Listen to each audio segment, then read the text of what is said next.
That's a beautiful car, Emma, my mother gushed, running her hand along the sleek red paint of my sister's brand new BMW. You deserve this after all your hard work. I stood on our driveway, arms crossed, watching the little celebration unfold. Emma preened under our parents' attention, dangling her new car keys like they were made of solid gold. My name is Olivia Mitchell, and at 24, I just watched my college fund buy my younger sister her dream car. Isn't it perfect? Emma squealed, her designer heels clicking against the concrete as she circled her new toy. The dealership said it was the last one in this color. I just knew it had to be mine. Of course she did. Everything had to be Emma's. That's how it had always been in our family. Emma wanted, Emma got. Even if what she wanted belonged to someone else. Well, it was the smart decision, my father declared, putting his arm around Emma's shoulders. Your sister clearly wasn't going to use that money for anything worthwhile. At least this way, it's not going to waste. I bit back a sharp reply. My plans to pursue my MBA weren't worthwhile in their eyes. Never mind that I'd spent the last 3 years working full-time while completing my bachelor's degree in business with honors. Never mind that I'd already been accepted to 3 top programs. No, according to them, Emma's desire for a luxury car was clearly more important than my education. Don't look so sour, Olivia, my mother chided, noticing my expression. You know Emma needs a proper car for her new job. Ah yes, the prestigious job as a junior marketing assistant that our father had arranged for her at his company, Mitchell Industries, the same company where I'd been working my way up from the mailroom since I was 19, learning every aspect of the business from the ground up. But Emma couldn't possibly be expected to drive anything less than a BMW to her first real job. Of course, I said, keeping my voice carefully neutral. Congratulations, Emma. She barely spared me a glance, too busy taking selfies with her new car. Thanks. Maybe if you work really hard, you can afford one too someday. Our parents laughed indulgently at her little jab. They'd always found it amusing when Emma reminded me of my place in the family hierarchy. I checked my watch, grateful for the excuse to escape. I should get going. I have an early meeting tomorrow. On a Saturday, my mother frowned. Olivia, you work too much. It's not healthy. Someone has to, I muttered under my breath, but they weren't listening anymore. They were already planning where to take Emma for a celebration dinner. As I walked to my sensible use sit-in, I could hear Emma's voice carrying across the driveway. Maybe we should get the interior reupholstered in white leather. The black is so boring. I smiled slightly as I started my car. Let them have their little celebration. In 3 months, at the annual shareholders meeting, they'd learn exactly what all those early morning meetings had been about. What my family didn't know, what they'd never bothered to ask, was that I hadn't just been working my way up through Mitchell Industries. I'd been playing a much longer game. It started 5 years ago when I was 19 and had just started working at the company. I was sorting mail when I came across an interesting letter addressed to my father. It was from his old business partner, Stanley Wright, who had helped found Mitchell Industries but had been bought out years ago when he ran into financial troubles. The letter was a desperate plea. Stanley was dying, and he needed to sell his remaining shares in the company. Shares my father didn't even know he still held. Stanley had kept them as a safety net, but now he needed the money for medical treatments. I should have delivered that letter to my father's office. Instead, I took it home and called Stanley myself. What followed was 6 months of careful negotiation, using every penny I'd saved from my after-school jobs and a small inheritance from my grandmother. Stanley was grateful to find a buyer who'd pay a fair price and even more pleased that it was someone who understood the company's history. Your father's forgotten where he came from, Stanley told me during our final meeting. He's forgotten that Mitchell Industries was built on hard work, not handouts. Maybe you can remind him someday. By the time I was 20, I quietly owned 15% of Mitchell Industries. But I didn't stop there. Over the next 4 years, I tracked down other minor shareholders, retired employees, early investors, anyone willing to sell. Every spare dollar I earned went into buying shares, always through a holding company I'd set up with the help of a trusted lawyer. Last month, I had finally reached my goal, 51% ownership of Mitchell Industries.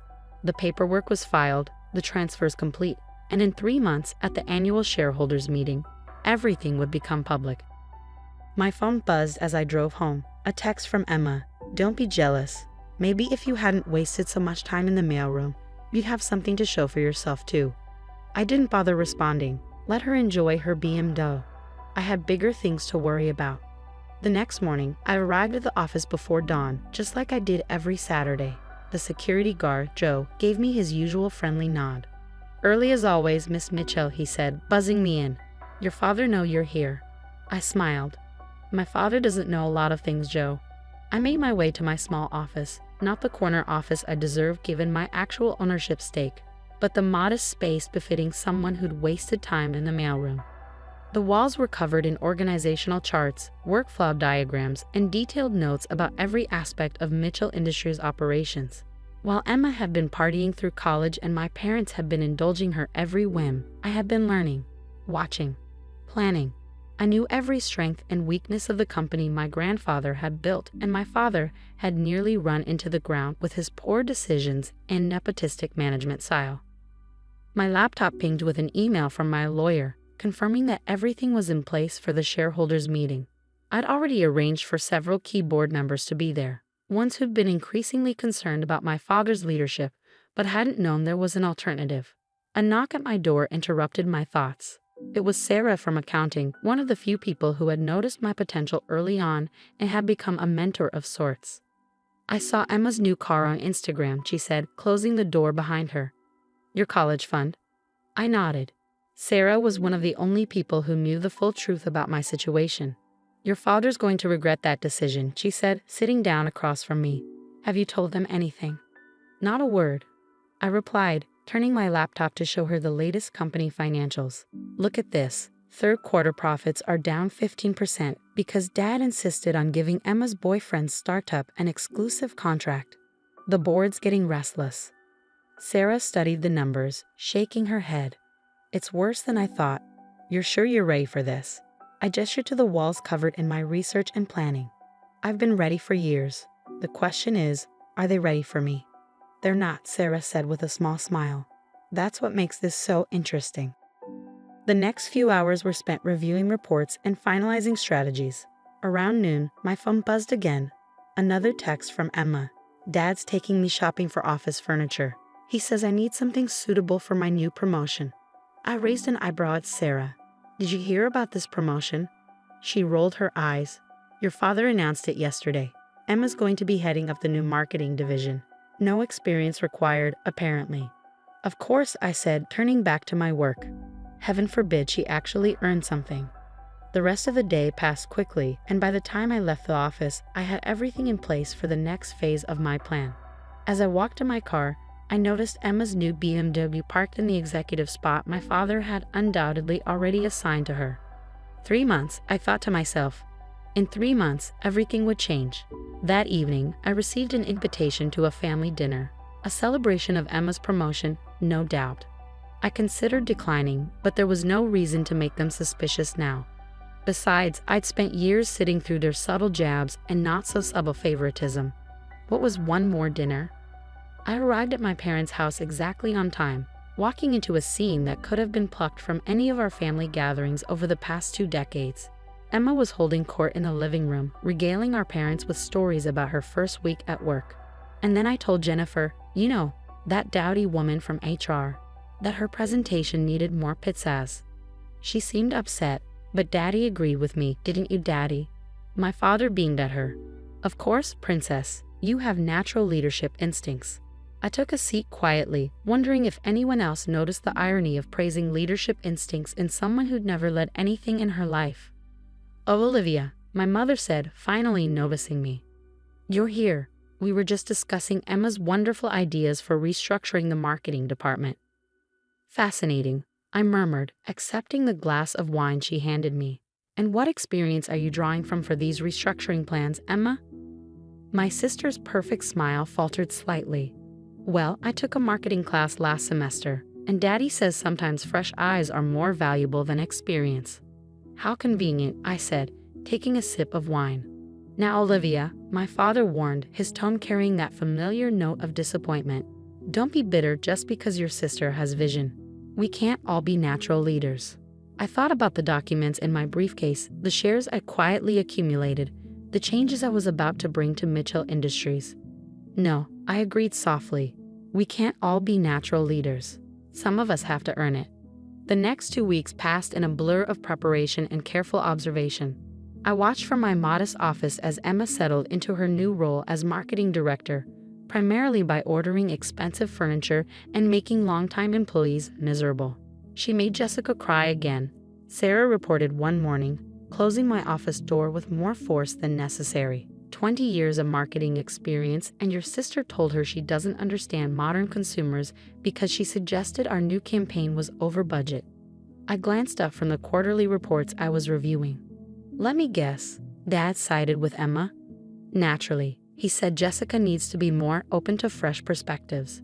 Sarah's air quotes dripped with sarcasm. Half the marketing team is updating their resumes. I made a note in my planner. Good employees were hard to replace, and I'd need them when I took control.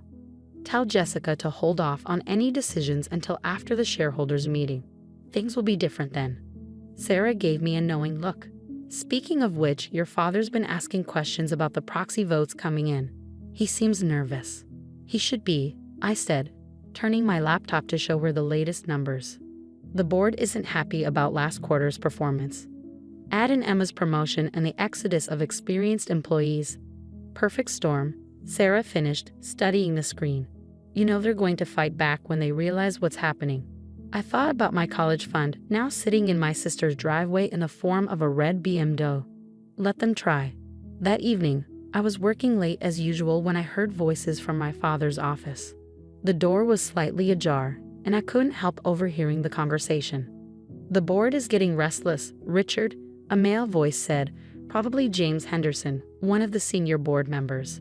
These nepotistic appointments have to stop. Emma is perfectly qualified, my father insisted. She's bringing fresh energy to the company. Fresh energy doesn't make up for alienating our best employees. And now I'm hearing rumors about someone buying up shares. I smiled to myself as I gathered my things.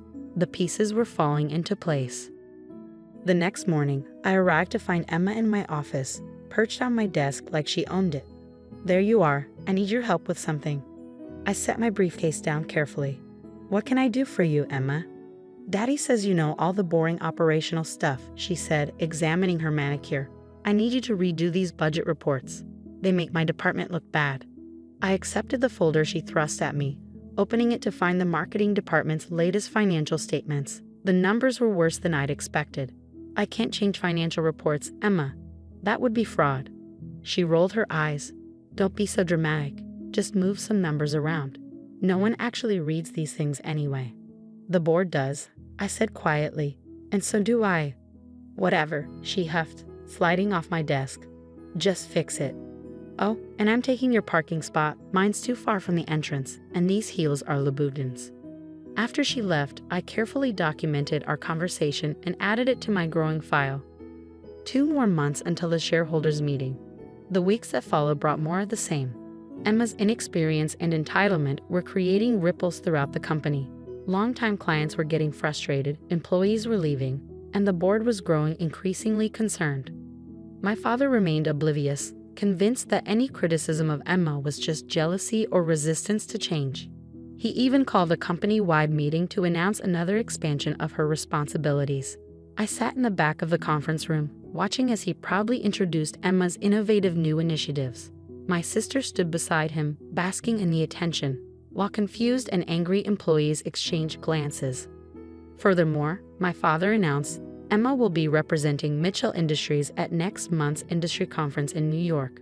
Her fresh perspective is exactly what we need to attract new investors. I made another note in my planner.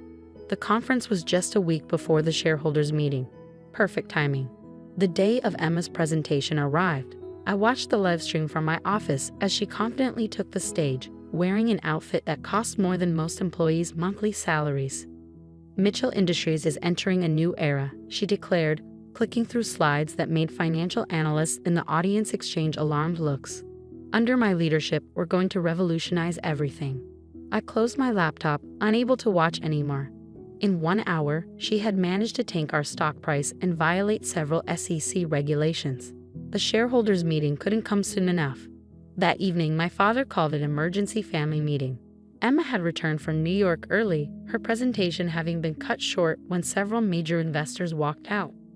I checked my watch. The board is already meeting. They called it an hour ago.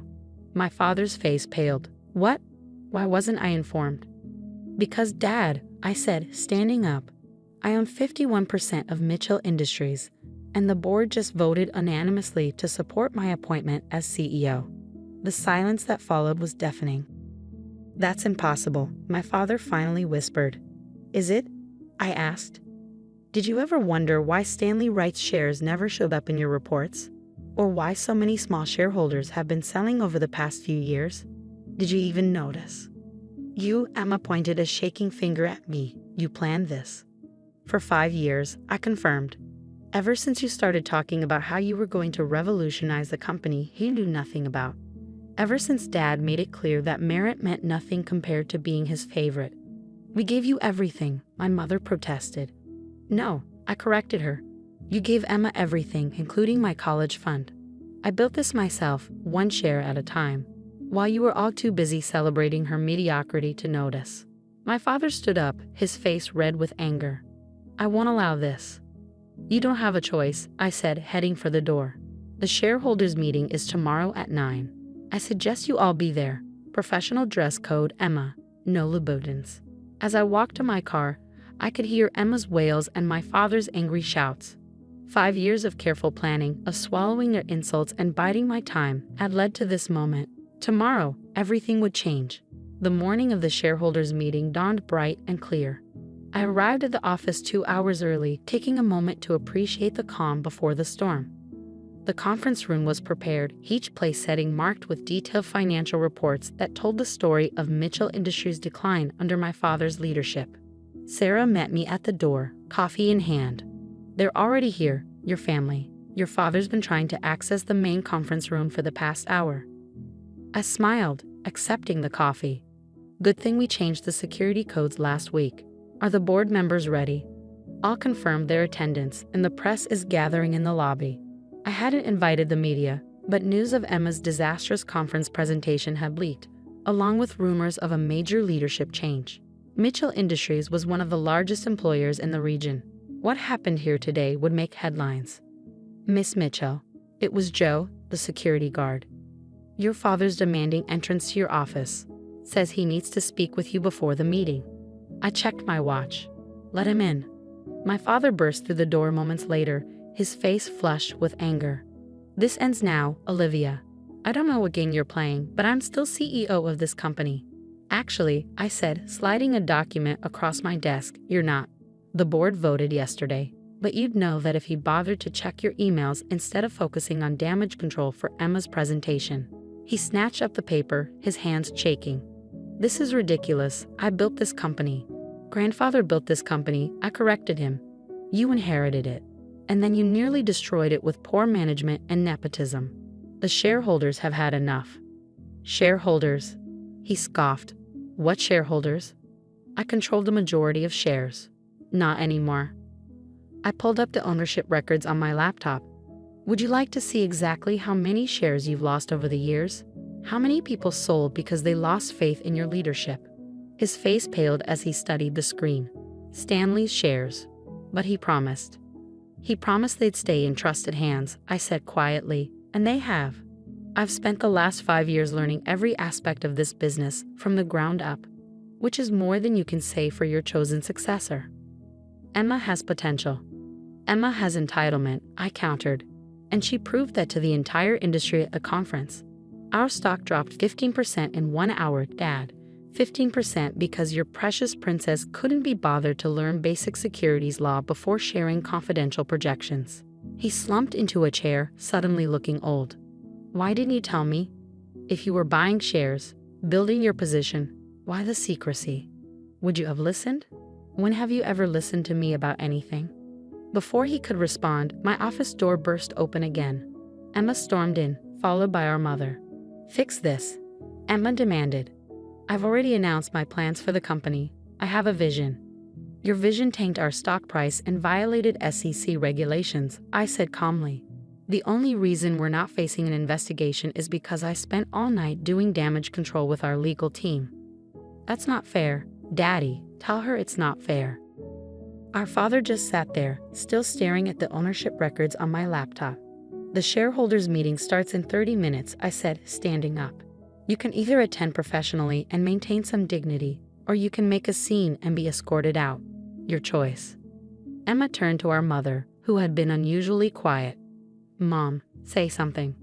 But our mother was looking around my office, really seeing it for the first time. The detailed reports covering the walls. The years of research and planning evident in every corner.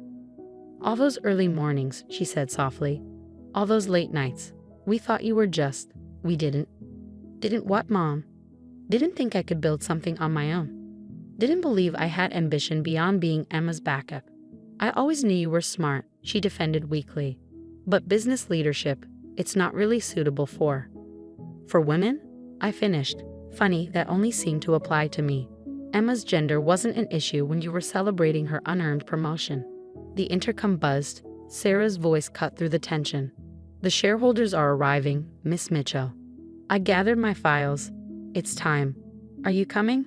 They followed me to the main conference room, Emma still protesting, my father unnaturally quiet, my mother wringing her hands.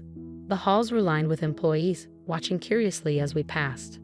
The conference room was packed. Board members sat at the front, many nodding to me as I entered. Shareholders filled the remaining seats, with media hovering at the back. All eyes followed us as we made our way to the front. I took my place at the podium, surveying the room. 5 years of preparation had led to this moment. Good morning, I began. Thank you all for coming. As you know, Mitchell Industries has reached a critical juncture.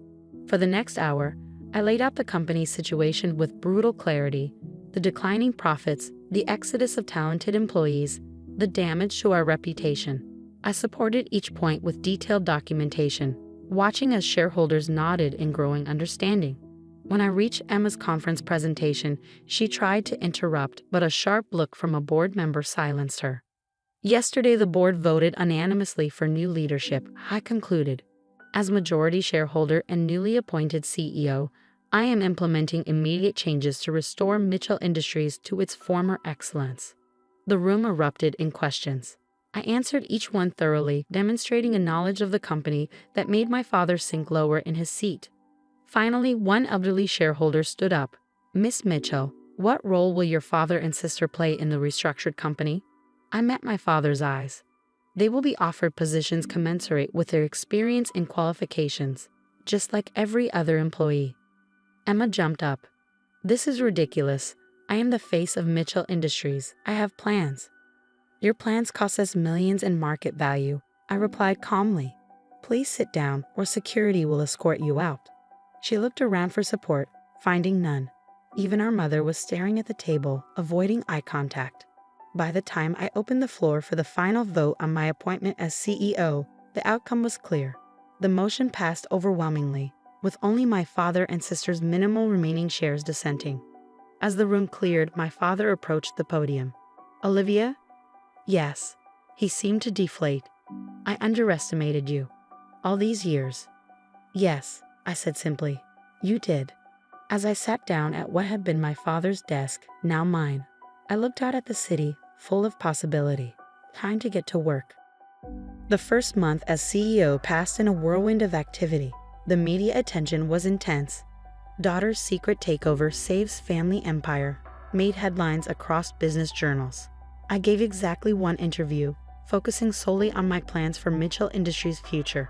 My family's reaction played out exactly as I'd expected. Emma launched a social media campaign painting herself as the victim, complete with tearful Instagram stories about betrayal. She had to return the BMW and move back home with our parents when she could no longer afford her luxury apartment. Your sister's devastated, my mother said during one of her attempted guilt trips. She really thought she had a future here. I looked up from the quarterly projections I was reviewing. She did have a future here, Mom. She just needed to earn it like everyone else. But she's family. So am I replied calmly. That didn't stop you from taking my college fund. My mother flinched. That was different. Yes, it was, because I did something about it. I turned back to my work. Now, if there's nothing else, I have a company to run. The changes I implemented were sweeping but strategic. First, I reinstated the employees who had left because of Emma's mismanagement, including Jessica from marketing, who now headed the department Emma had nearly destroyed. "It's different here now," Jessica commented during a staff meeting. "People feel valued based on their contributions, not their connections." The company culture shifted rapidly. Merit-based promotions, transparent communication, and clear accountability became our new norm. The stock price responded accordingly, climbing steadily as investor confidence returned. My father made one attempt to challenge my leadership, calling an emergency board meeting to question my decisions. "She's too inexperienced," he argued to the board members. "She's making too many changes too quickly." James Henderson, the senior board member, just laughed. "Richard, in 1 month, your daughter has accomplished more than you did in the past 5 years. The numbers speak for themselves." They showed in the latest financial reports: profits up 20%, employee retention improved, client confidence restored. The vote to maintain my leadership was unanimous. After the meeting, my father lingered in the boardroom. "I still don't understand," he said quietly. "How did you learn all this?" "I paid attention," I replied, gathering my files. "Every day for 5 years, while you were focused on grooming Emma for a role she didn't earn, I was learning. From the mailroom to the boardroom, I studied every aspect of this company. The real question is, why didn't you notice?" He had no answer for that. 3 months into my tenure as CEO, I received an unexpected visitor. Stanley Wright, my father's old partner who had sold me his shares, asked to meet. "I've been following the news," he said, settling into a chair in my office, the same office where my father had dismissed my ambitions for so many years. "You've done exactly what I hoped you would." "The company needed change," I said simply. He smiled. "Yes, but more than that, it needed someone who understood its true value.